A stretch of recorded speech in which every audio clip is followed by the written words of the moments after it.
Let's roll this thing. This is Geithner's testimony. Team Obama wants to give a virtual dictatorship to the Federal Reserve on money and banking, and I don't like it one bit. The Fed caused the credit crisis in the first place with a bubblehead policy of cheap rates, monetary explosion, and a sinking dollar. They also initially missed the credit crunch crisis. Look, since they broke it, why does anyone really believe they'll fix it? I say put Sheila Bair and the FDIC in charge of systemic risk regulation and make them totally independent from the Treasury.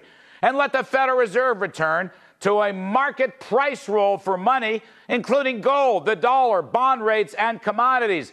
This will return to the stable money period from the early 80s to the late 90s, before we embarked on this crazy pillar-to-post, go-stop monetary insanity, which has totally destabilized the economy and completely undermined the stock market. And here's my final point.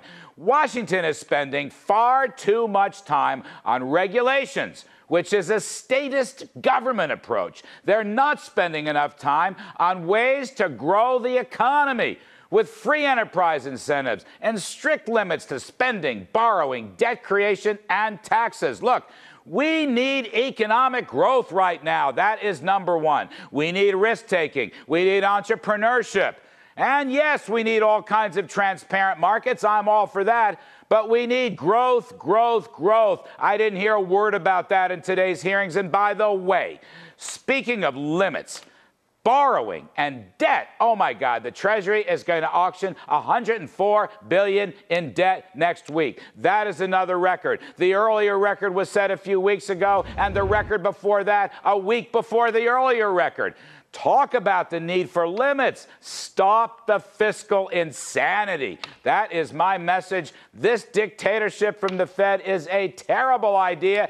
They need to focus on stable money. That's what's been missing for 10 years under Greenspan and under Bernanke. That's why we've had two nasty recessions, and that's why the stock market has gone nowhere.